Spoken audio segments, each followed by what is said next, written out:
कोकण कृषि विद्यापीठ दापोली के आज के इस कृषि महोत्सव में हमारे मध्य में प्रदेश के आदरणीय कृषि मंत्री दादा भुसे जी, प्रदेश के उच्च शिक्षा मंत्री आदरणीय जय सामंत जी, हमारे यहाँ दो दादा हैं, दादा भुसे, दादा हिदाते, हमारे मध्य में आदरणीय दादा हिदाते जी, और इन सब के प्रयत्नों से हम आज यहाँ पर हैं।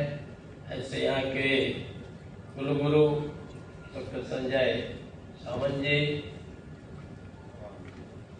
दादा भी तो है, सामंत भी तो है, अच्छा सिंह, या हमारे सभी फैकल्टी के मेंबर्स यहाँ उपस्थित, हमारे विविध विभागों के सभी अधिकारीगण, और विशेष रूप से आज जिनके लिए ये महोत्सव, सोहड़ा भी बोलते हैं क्या? सोहड़ा नहीं बोलते, महोत्सव, ये सोहड़ा, ये आयोजन किया जा रहा है। 2 मिनट। और जो सचमुच हमारे देश के शान है, यानी लाल बहादुर शास्त्री ने जी कहा था कि जय जवान जय किसान। आगे बढ़ते बढ़ते अटल बिहारी वाजपेयी ने कहा कि जय जवान जय किसान जय विज्ञान। तो ये एक प्रकार से ये जो ट्रायो है उसके यहाँ पर हमारे आदरणीय देश के प्राण भी है। मैं कभी कभी कहता हूँ ये किसानी नहीं है, ये देश के क्या है, जो से बोलो, देश के प्राण, देश के प्राण है। ये जब प्राण निकल जाता है तो सब खत्म हो जाता है। तो इसीलिए अगर खेती है तो फिर सब कुछ है। और इसीलिए हमारे वैदिक ऋषियों ने इनको अन्नदाता कहा है, इसलिए अन्न को ब्रह्म कहा है, अन्न ब्रह्म ऐसा हमारे यहाँ बोला जाता है। तो ऐसे हमारे सभी किसान बंधु बहन और छात्र छात्रा, महाराष्ट्र कोंकण की इस भूमि में केवल अन्न ही पैदा नहीं होता, बड़े बड़े विभूतियां पैदा होती है। हमारे परशुराम जी से लेके आज तक की विभूति का वर्णन विदाते जी ने कर दिया, मैं दोबारा दोहराऊंगा नहीं। उनको स्मरण करते रहिए, हमेशा करते रहिए, काम करते हुए भी इतनी विभूतियां स्मरण करोगे तो आप उनसे भी आगे बड़ी विभूति बन जाओगे। तो ऐसे बड़ी बड़ी विभूतियों की जन्मस्थली है।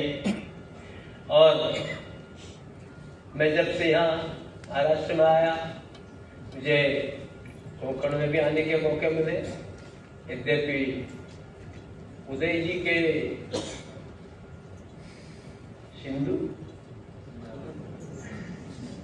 सिंधु दुर्ग, पता नहीं क्या कठिन दुर्ग है कि वहीं नहीं जा पा रहा। शिवाजी के बहुत से दुर्गों में चला गया, छत्रपति जी के, पर इनके दुर्ग में जा ही नहीं पाया है। लेकिन यहाँ अनेक बार आपके बीच में आने का मौका लगा। इतनी सुरम्य यहाँ की जो महाराष्ट्र की भूमि है, और उसमें भी कोंकण, इतना अच्छा लगता है क्योंकि मैं पहाड़ी प्रदेश से आता हूँ। और वहाँ का जो किसान है ना, उसको बहुत कष्ट सहन करना पड़ता है। छोटे छोटे खेत होते हैं, कभी सूखा पड़ जाता है, पानी पहाड़ से इतनी नदियाँ निकलती हैं, पर वहाँ सिंचाई किए तो क्या पीने को भी पानी मुश्किल से होता। सरकार ने सब जगह व्यवस्था पीने की भी कर दी, पर सिंचाई की भी हो रही है। लेकिन जब यहाँ मैं आता हूँ तो मुझे क्या लगता है कि इस कोंकण को, इस धरती को भगवान ने सब कुछ दे रखा है। सामने समुद्र है और थोड़ा आगे चलो तो पहाड़ी पहाड़ी पहाड़ी पहाड़ी पहाड़ी से ऊंचे ऊंचे सह्याद्री तक आगे पहुंच जाओ, आगे वहां महाबलेश्वर तक पहुंच जाओ।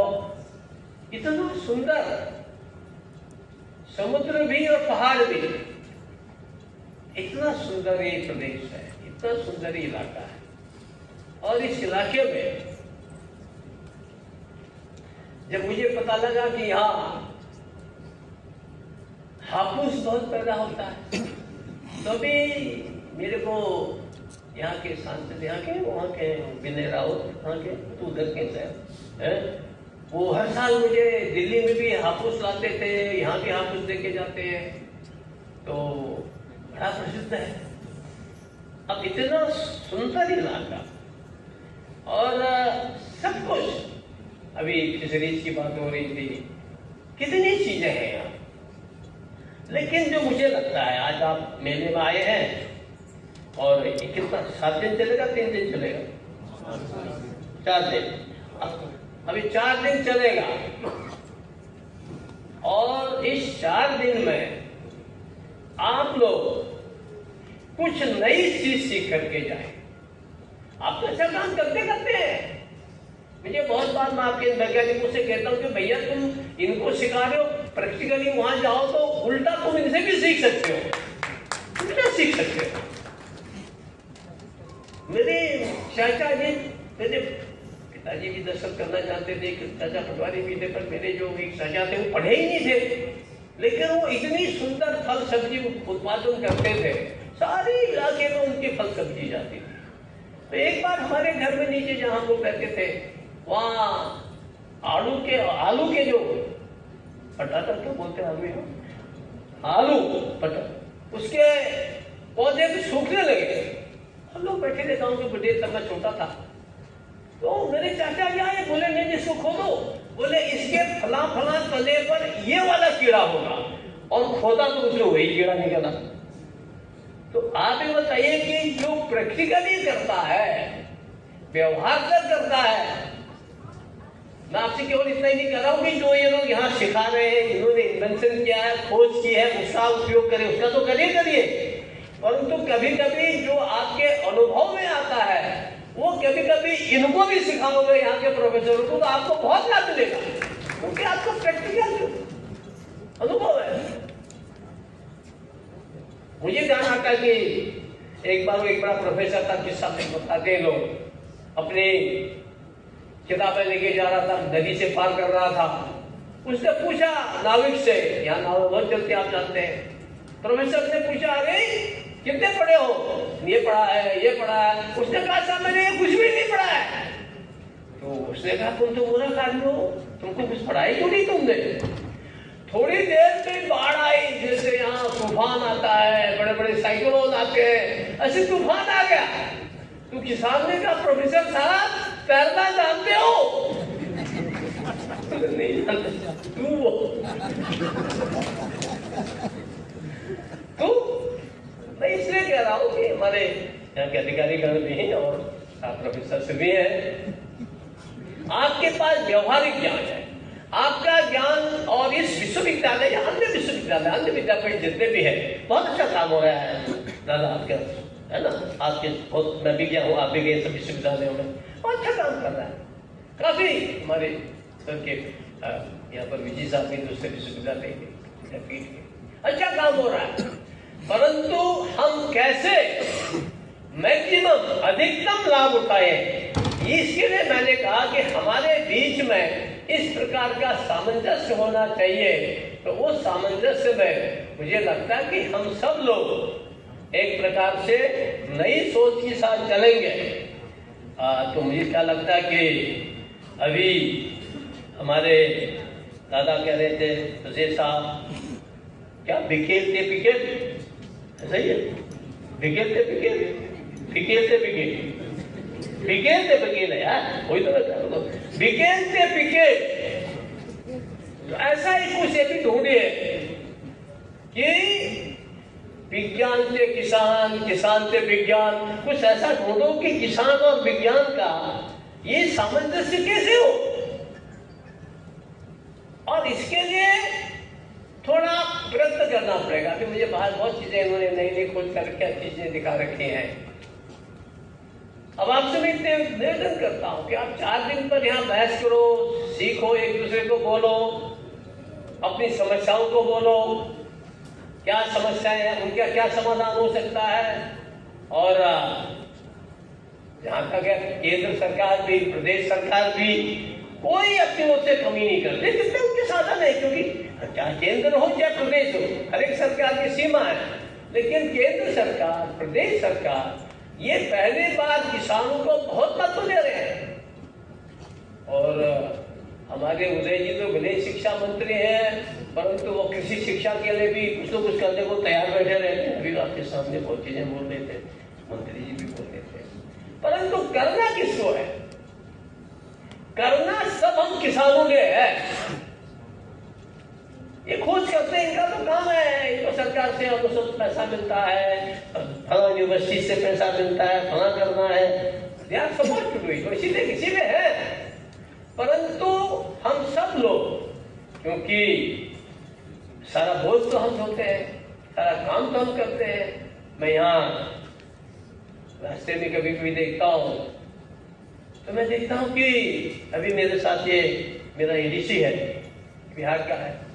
मैंने कहा मेरे पहाड़ में, उत्तराखंड में महिलाएं सारी खेतों में काम करती है। मैंने कहा क्या है, यहाँ भी मुझे सारी महिलाएं काम करते दिखाई देते हैं। सही है, इजिप्ट सो महिलाएं ज्यादा काम करते नहीं करती है ना, इजिप्ट सो गलत तो नहीं है ना। तो यहाँ भी महिलाएं काम करती है। मैंने कहा तुम्हारे बिहार में तो महिला घर से बाहर नहीं निकलती है, और यहाँ देखो तो खूब काम करती है। हमारे पहाड़ में देखो तो खूब काम करते हैं, न पर्दा न सर्दा सब काम करती है। तो इतना हमारी मातृशक्ति का, हमारी बहनों का, माताओं का इतना बड़ा योगदान है। अब हम उनकी कैसे इनकम बढ़ाएं, इस लिहाज से बहुत सारी चीजें हुई हैं। और इसलिए मैं हर एक विश्वविद्यालय में, विद्यापीठ में जाता हूँ तो मैं कहता हूँ जीआई टैगिंग कराओ, उसका पेटेंट कराओ, और कोशिश करो। आजकल आप जो पैदा करते हैं ना, यानी मेरे यहाँ जो बड़े बड़े लोग आते हैं, आपको बता दें, आप लोग भी आते हैं, सब आते हैं, मेरा किसान भी, मजदूर भी आता है, पर दादा पे बहुत बड़े बड़े लोग आते हैं। भगत सिंह क्या नहीं आते हैं? किसके आते हैं? गवर्नर के आते। ठीक है, भगत सिंह का कौन आएगा है? लेकिन गवर्नर क्या आते हैं, वो ऐसी ऐसी चाय के बना करके लाते हैं पैकेजिंग, और उसके दाम इतने ज्यादा लिखे रहते हैं। 20 दिन पुड़िया चलती नहीं है और दाम को तो इतने ज्यादा। पैकेजिंग के देख को ऐसा लगता है वाह क्या बढ़िया चीज है भाई ये, बिक जाती है,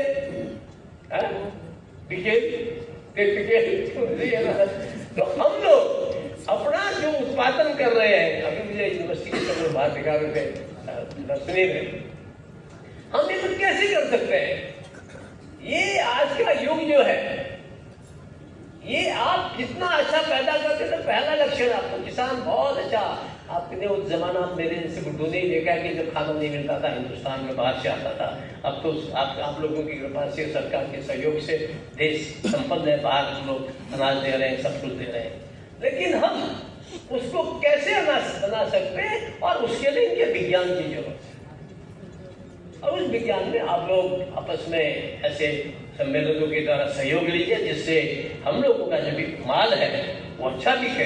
पहले तो माल अच्छा पैदा हो, आप तो कर ही रहे हैं, पर इनके सहयोग से और अच्छा पैदा हो, एक बात। दूसरी बात, और अच्छे दामों बिके, उसके लिए जीआई टैगिंग करना है, पेटेंट करना है और रजिस्ट्रेशन करना है। उस दिशा में आप सहयोग ले सकते हैं, वो बहुत अच्छा रहेगा। और मुझे मैंने कहा कि महिलाएं मैंने देखी काम करते हुए पूरे रास्ते में। मैंने हापुस, मैं सोचता था हापुस केवल बगीचों में होता होगा। मैं उस दिन वहां में राष्ट्रपति जी आए थे, तो मैं उनके साथ यहाँ से बाई रोड जा रहा था, तो मैंने बाई रोड देखा कि जंगलों में भी आम है। बताओ, इतना कोंकण जहाँ जंगलों में आम हो, है नहीं जंगलों में, है थोड़ी सड़क के किनारे है ना। तो ये तो स्वर्ग है। अभी ये टूरिस्ट मिनिस्टर का नाम ले रहे थे, आदित्य जी का, इनको तो उनको बुला करके 15 दिन ये रखना चाहिए। अगर 15 दिन रह लेंगे तो टूरिस्ट भी यहाँ चौगुने आ जाएंगे, क्योंकि इतनी प्रकृति सुंदर है, क्या सुंदर है। हम सब लोग कहीं वन साइडेड नहीं होगा कि आम उगा लिया, कांदा उगा लिया, या नासिक की तरह से दाढ़ी उगा लिया, इससे तो काम नहीं चलेगा।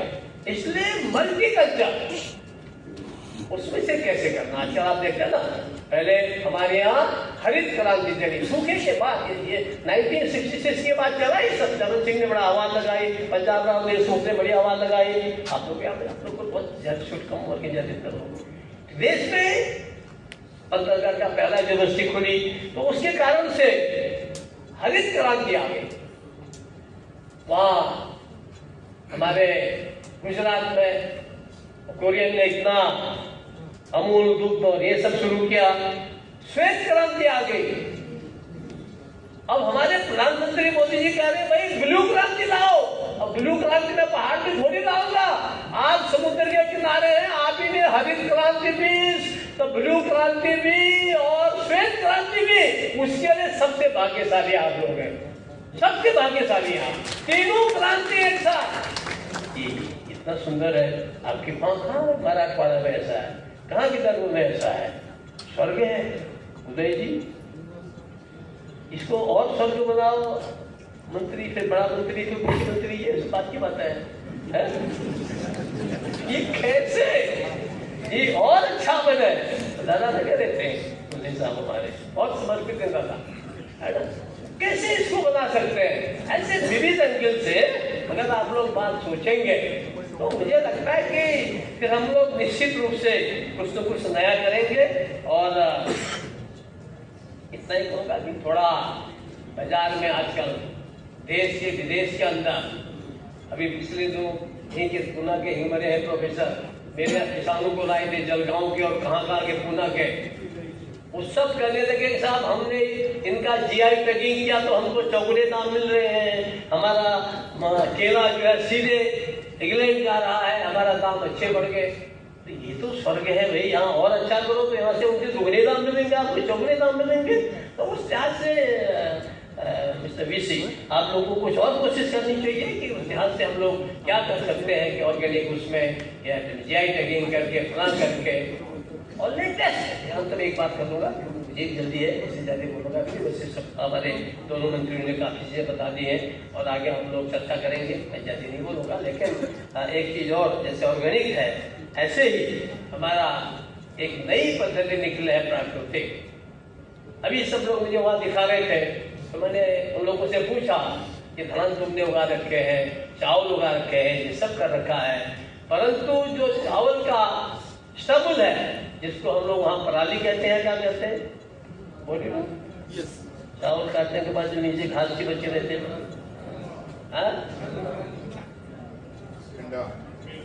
पेड़ा बोलते हैं। तो डर क्यों बोलने में यार, पेड़ा बोलते हैं, पराली बोलते हैं या अंग्रेजी में स्टबल बोलते हैं, क्या पेड़ा बोलते होंगे। तो वो पेड़ा से हरियाणा वाले पेड़ा जला देते हैं, पंजाब वाले जला देते हैं, दिल्ली वालों का सांस लेना मुश्किल हो जाता है और जब लोग उनके सरकार के सर पर जो है डंडा मारते रहते हैं। तो वहाँ हमारे एक राज्यपाल है, आजकल गुजरात में, उनका कुरुक्षेत्र में विद्यालय है, उन्होंने एक प्राकृतिक पद्धति निकाली है, प्राकृतिक कृषि, और उसके मूल जन्मदाता कोई महाराष्ट्र के सुहास पारेकर, सुहास पारेकर है, महाराष्ट्र ही हो, पर वो इतना उन्होंने वहाँ गए हिमाचल, वहाँ भी उन्होंने उसका प्रचार किया। वहाँ के किसान उसे करते साहब उषारी साहब बहुत लाभ हो रहा है उससे, हमको अच्छा है। गुजरात में तो प्रधानमंत्री उद्घाटन करने चले गए उनको योजना का, तो हम कैसे, और उसमें क्या बताऊं आपको, अभी मुझे एक ने छोटी सी गाय दिखाई, छोटी गाय, अच्छा तो क्या है वो जर्सी फर्सी क्या क्या पैदा करने वाले लोग पालते हैं, छोटी सी गाय। मैंने कहा मेरी पहाड़ की गाय खाते गाय भैया, मैंने कहा दूध कितना देते हैं? 2 किलो। अरे मैंने कहा मेरे भी इतना देती है, आजकल तो लोग 100 किलो वाली, 50 किलो वाली, 30 किलो वाली लाते हैं, ऐसी क्यों गाय? अभी दिखा के प्रदर्शन नहीं देखेंगे आप। तो उन्हें कहा साहब इस गौमूत्र की बहुत कीमत है, इस गाय की गौमूत्र की। अलग अलग वेराइटीज है, अलग अलग वेराइटीज का अलग अलग मूल्य होता है। तो अब ये छोटी गाय, और वो हमारे जो आप लोग कोई भेजेगा उधर कुरुक्षेत्र में उनका भेजना, तो वो जो गाय है वो पहले उनके पास 50 किलो देने वाली गाय थी, बहुत गाय थी, और मशीन से दूध धोते थे। 50 किलो कौन धोएगा? धो पाएंगे? पहले मेरी यहाँ पर बेटी माई बैठा है, धो पाओगे? नहीं धो पाओगे। तो मशीन से धोते थे। अब उन्होंने कहा कि मैंने सब देसी गाय ले ली है, सब। और बोले एक देसी गाय से 1 एकड़ खेत में उसके गोमूत्र से सब कुछ हो जाता है, किसी फर्टिलाइजर की जरूरत नहीं है और किसी खाद की जरूरत नहीं है, सब उसी से हो जाता है। अब ये चीजें सीखने की है। अगर ये यहाँ के प्राध्यापक डीसी साहब आपको न ले जाए, आपको खुद जाना हो तो बताइए, अपनी तनख्वाह में से पैसा लेके मैं आपको वहां भेज दूंगा, कुरुक्षेत्र भेज दूंगा। सीखना चाहिए हमको। मैं बुढ़ा हो गया हूँ, 80 साल का हूँ, सीखने में अच्छा लगता है। मैं मराठी नहीं बोल पाता, पर मैं जब हिंदी में बोलने लगते, ये पूरी आपकी आज सब दोनों की पूरी बात नहीं समझ पाना चाहता कि तो समझ क्या था ये देगी, कुछ बीच में नहीं समझाना है। पर कोशिश करता हूँ कि कम से कम मराठी समझो तो सही। बुढ़ापे में कोशिश कर रहा हूँ तो भी उम्र है, कराना है। और किसान तो बुढ़ा होता ही नहीं है। किसान बुढ़ा हो गया तो देश बुढ़ा हो गया, उससे तो आखिर तक काम करना ही करना है। तो कुछ ऐसी चीजें, अच्छी चीजें आप सीखेंगे तो मुझे लगता है कि हम सब लोग काम करेंगे, अच्छा करेंगे। और मेरे यहाँ हमारे जो प्रतिनिधि बैठे हैं, हमारे आमदारगण बैठे हैं और लोग बैठे हैं, आप में से बहुत से सरपंच वगैरह होंगे। आप सबसे भी मेरा निवेदन है कि अधिकारियों के साथ, यूनिवर्सिटी के साथ मिल करके हम कैसे प्रगति और ज्यादा कर सकते हैं। हम इतना परिश्रम करते हैं, उस परिश्रम का अच्छा फल निकले, उस दिशा में आप लोग सफल हो और एक नई क्रांति आपके माध्यम से आए। और जितना सुंदर ये प्रदेश है, मुझे लगता है वैसे तो प्रदेश महाराष्ट्र है, परंतु कुल मिलाकर के जितना सुंदर अपना कोंकण है, उस कोंकण से महाराष्ट्र और देश का रास्ता आगे निकलेगा, ऐसा मेरा विश्वास है। मैं आप सबको बहुत बहुत शुभकामना देता हूँ। आपने यहाँ बुलाया, आपका भी बहुत बहुत अभिनंदन करता हूँ। जय हिंद, जय महाराष्ट्र।